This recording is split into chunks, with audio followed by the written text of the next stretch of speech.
Get set, go. Oh, there, I guess Chester's ready. Hit the button thingy. All right, so hopefully this is right. Yochanan 28. So it's a lot of Yochanans. So we're going to look at 4 verses that, again, these are verses that we'd read them and we'd just shoot by them. It's casual conversation, but there's a little bit of history behind them, and there's a pretty important lesson behind them as well. So like everything else that we've been finding in Yochanan, that's basically is teaching us how to have a relationship with Elohim, a solid relationship with Elohim, how to improve our spiritual side, and it's also teaching us how to be better human beings. Is throughout what we're learning in Yochanan. I guess what Yochanan was trying to relay to the community that he was trying to teach. So let's talk to our Elohim, and then we'll take a look at this 28th part. We may be out of Yochanan in the next 2 years or so. So, Father, thank you for this opportunity to look at your word. Thank you, Father, for the opportunity to look at the Master's words. Open our eyes, open our ears, and open our hearts, that we can learn, that we can hear, that we can see and understand what your word, your Spirit tells us, and apply it to our lives. Father, we thank you for it. In the name of Yahusha, amen. All right, so our last study of Yochanan, Yahusha asked a question, and he said, "Did not Moses give you the Torah, and none of you observes the Torah?" And our consideration is that we have the book, but we don't pay attention to the book. We're too busy paying attention to all the commentaries that everybody, their mother, their dog, and their second cousin has written about the book, without actually taking the time to read the book. So, first thing, then another question that's, we're going to address that question a little bit further as we look at these. In verse 20, the multitude said, "You have a demon, who seeks to kill you?" So this, if we consider Yahusha to represent for us the word of Yahuwah, will also play a very important role in our understanding the purpose of these verses. And we're going to look at chapter 7, verses 21 through 24 in this study. Now, the main thrust of these verses is going to illustrate an intentional discarding of the word of Yahuwah so that dogma can dominate. Not only dogma, but in this case, halacha, that it was the Pharisees that were trying to push all this stuff down everyone's throat. And as the Christian church began to slowly develop, well, they developed a power system within themselves, and there was a power vacuum, a power struggle, and, well, when people's mental faculties get involved in things, then we lose the main thrust of what we're trying to do. So, again, it's going to illustrate an intentional discarding of the word of Yahuwah so that dogma can dominate. Yahusha uses the terms the Torah of Moses. This, like the phrase the feast of the Jews, illustrates a shift from understanding that the Torah is from Yahuwah and not from Moses or the Yahudim. And that's an interesting thing in the Bazora of Yochanan. When we read the Gospel of John,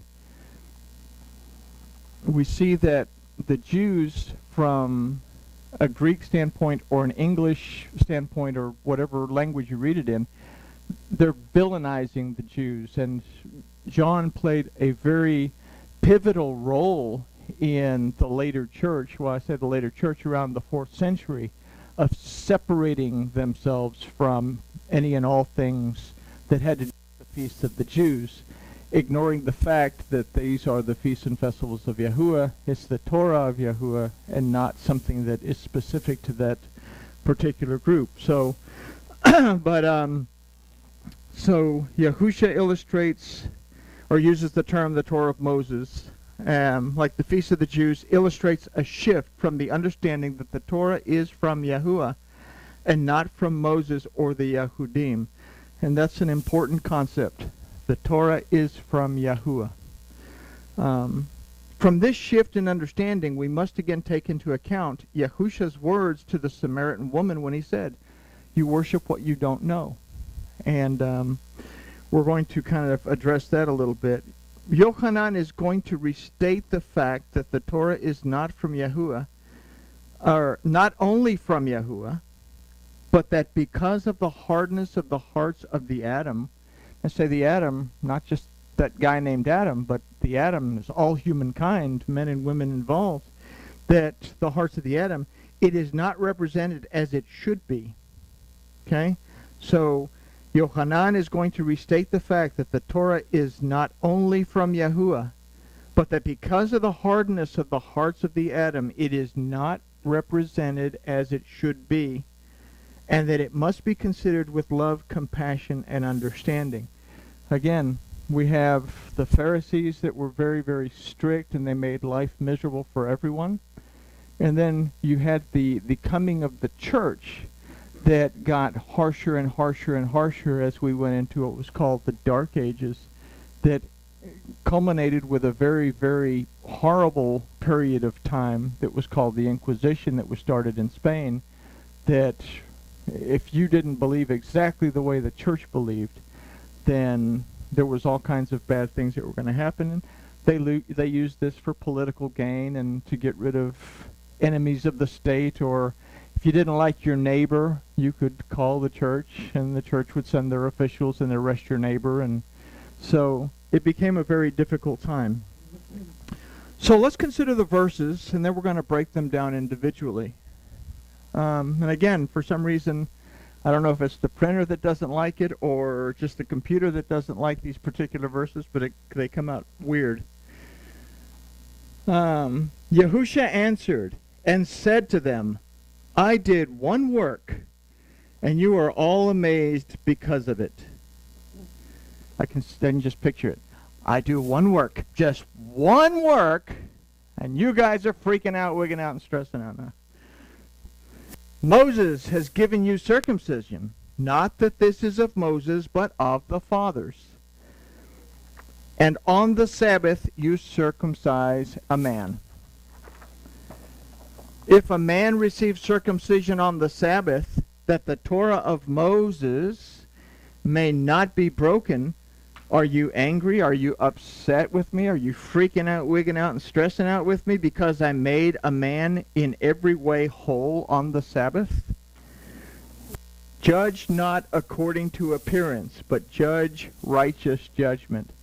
Within the Hebrew of this, and is just a really remarkable bunch of information for us to hold on to.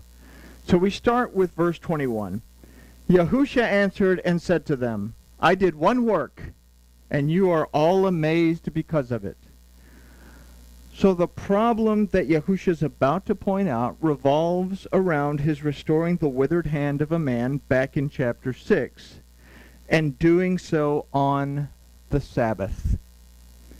The questions that Yahusha posed in chapter 6 around this event: was it lawful to do good on the Sabbath, and is it lawful to heal on the Sabbath? Two things that Yahusha asked. These Pharisees that were, I dare you, I just dare you to restore his hand on the Sabbath. You can't do that, it's work. So if we consider the religious authority of this time in history, they were strict in enforcing their interpretation of the Torah, whether it agreed with the Torah or not. Okay? Their interpretation took precedence over anything. And this would also be followed in history with the church as well. There was no room for compassion, pity, or mercy. For them to heal on the Sabbath was to break their interpretation, their halacha on the Sabbath. So, does this agree with the Torah in any way? The Torah says rest. And I'm getting ahead of myself, so let's move on to, let's consider Micah. Chapter 6, verses 6 through 8. With what shall I come before Yahuwah and bow myself before Elohei on high? Shall I come before him with burnt offerings, with calves of a year old? Will Yahuwah be pleased with thousands of rams and 10,000s of rivers of oil? Shall I give my firstborn for my transgression, the fruit of my body for the sin of my soul? Okay? All this stuff, the Torah in my mind says that I have to do all this stuff. But, verse 8 says, it has been told you, O Adam, what is good, and what does Yahuwah require of you? Only to do justly, to love mercy, and to walk humbly with Elohecha, your Elohim. Elohecha is a word, this is an intimate. He's talking to you as an individual. That as individuals, it's not about all that stuff.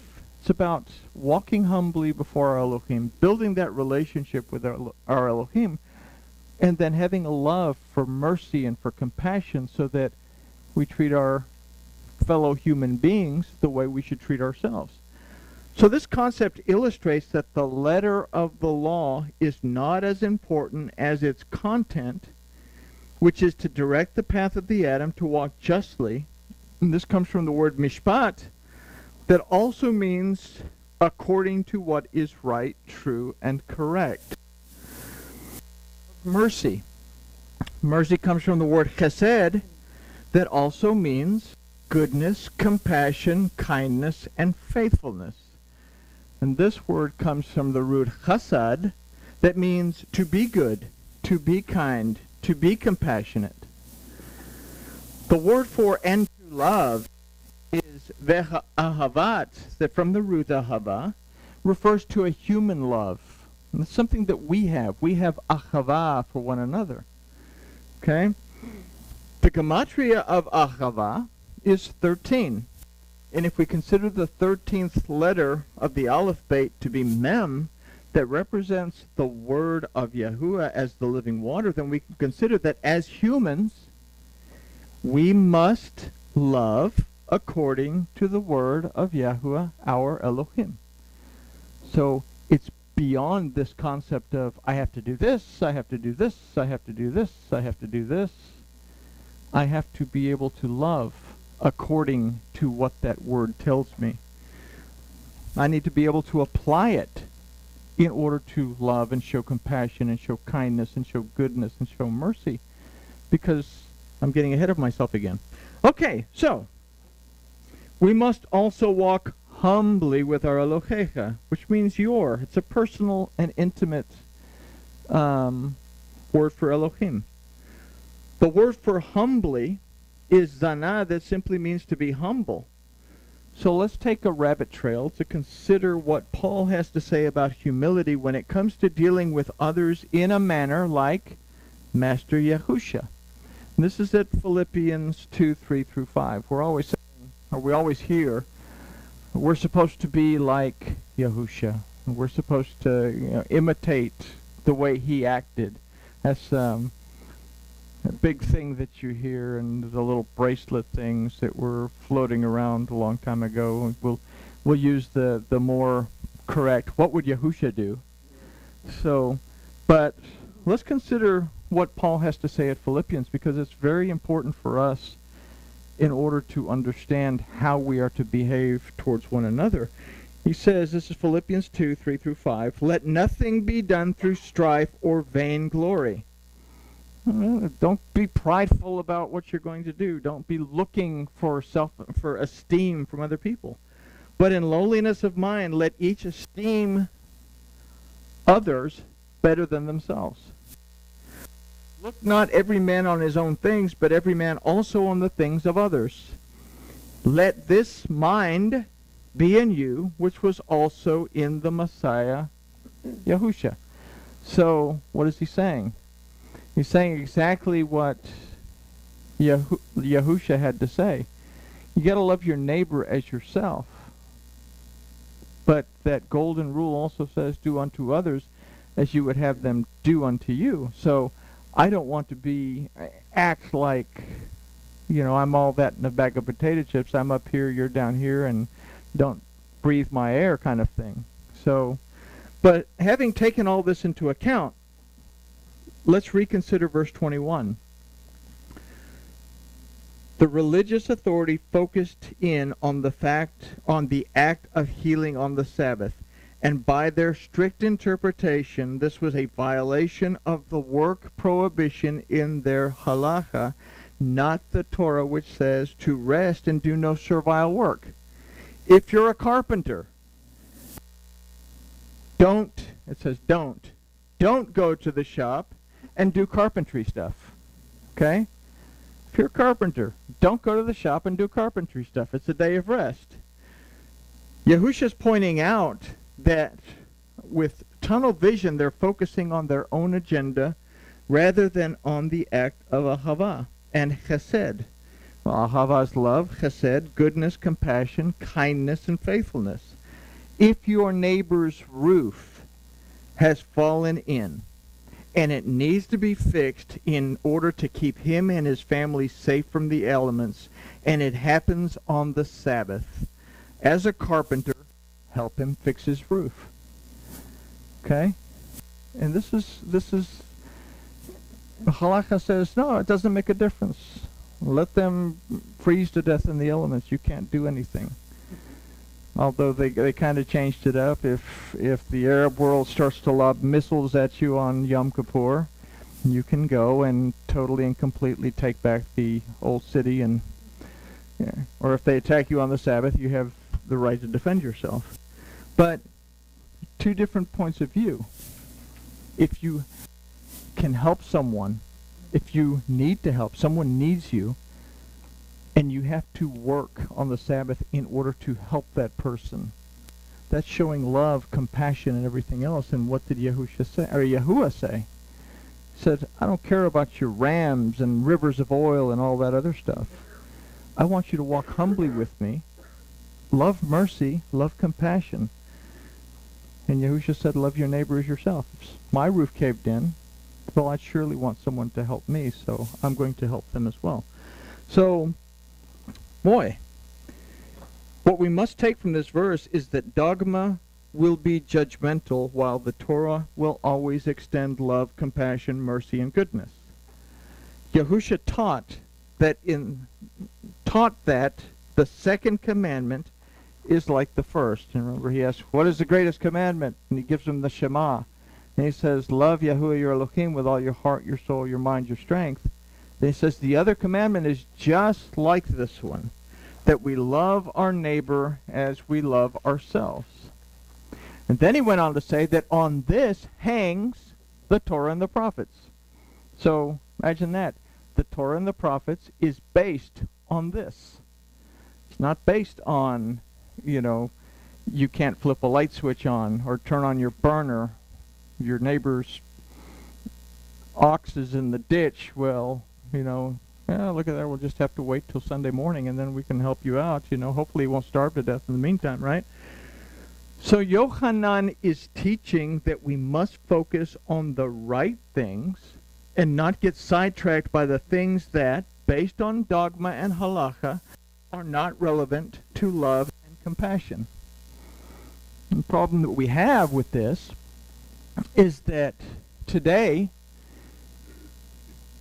we can't really tell what is dogma, what is halacha, and what is actually the word of Elohim, unless we take the time to do something else that Paul said, to study, to show ourselves approved. Then I know what the difference is between the dogma of the church fathers and what the Bazora actually says, or I know what the Torah and the prophets actually say, and I can kind of filter out what the rabbis had to say, so that I'm not confusing these things together. So verse 22, Moses has given you circumcision, not that it is of Moses, but of the fathers. And on the Sabbath day you circumcise a man. So here we have Yahushua explaining the letter of the Torah as it was given to Moses, who had received it from the fathers, Abraham, Isaac, and Yaakov, who received it from Yahuwah Elohim. You say, well, Moses received it from Elohim on Sinai. You know, Moses was raised in his mother's house. She nursed him from a child. He was raised around his family. He understood the tenets of the Torah as they were taught to him by his family. We can't say, oh, well, they didn't teach him because he was a prince of Egypt. He already knew what was going on before he ever left Egypt. It was given to him at Sinai and written down so that no one else would forget it. So he's pointing out that the Torah is specific about circumcision on the 8th day. And if that day falls on the Sabbath, it must be done. The work of circumcising an 8-day-old infant must be accomplished in order to keep the Torah's command, even on the Sabbath, and regardless of dogma or halakha. If it just happens to fall on Saturday or a Friday evening, Junior's going to get circumcised. That is the commandment. Can you rest after you've circumcised him? Sure. Is it, and here's a question that I didn't think of earlier. Is performing a mitzvah or keeping a commandment a means of resting within Elohim? And that's something that we really need to think about. I'm actually doing something that my Elohim has commanded me to do. Does that bring rest to my soul? So it's something to think about. You know, it's not something, oh, I got an answer. But it's something to consider. So Yahusha then establishes a contrast by introducing the concepts of Ahava and Hesed into the Torah despite the Halacha. So let's consider this in verse 23. It says, if a man receives circumcision on the Sabbath, that the Torah of Moses may not be broken, are you angry with me because I made a man in every way whole on the Sabbath? So we have here a contrast between the halacha, the dogma, and what the Torah actually says. The Torah is very specific about the circumcision. It's very specific about keeping the Sabbath. But is it as specific about healing someone or doing something that's good on the Sabbath? And this is what he's contrasting in the question he's asking. So here in this verse we can consider that showing love, compassion, mercy, goodness, and kindness must trump halacha. It's more important than the interpretations of the rabbis. Dogma and the strict halacha of the religious authority is rigid. The Torah of Yahuwah as given to Moses is not so. And if we will understand that Yochanan is seeking to convey to the Yochanan community, cannot be allowed to become so. They cannot be allowed to allow themselves to become rigid. He's telling these people, you have to approach everything with love, compassion, mercy, goodness, pity found within the Torah, and not depend on the strictness of it. And this had been an ongoing battle between the two houses prior to Yahusha, the house of Shammai, that took a very literal interpretation, a very strict interpretation of the Torah, and the house of Hillel that was more based on mercy and kindness and love. And Yahusha was able to actually take both of these and put them together to give us a functional view of both of these houses. So it's something else that he accomplished, but we wouldn't know that if we didn't pay attention to those two houses. So Yochanan is seeking to convey to the Yochanan community that they cannot allow themselves to become this strict, dogmatic type of people. If dogma or halacha condemns someone for showing love, kindness, compassion, pity, mercy, and goodness, then it must be reconsidered. Say that again. If dogma or halacha condemns someone for showing love, kindness, compassion, pity, mercy, and goodness, then we have to reconsider it. We have to look at it again because there's something wrong with that. This is what Yochanan is relaying to the Yochanan community, and it's further pointed out by Yahusha in verse 24.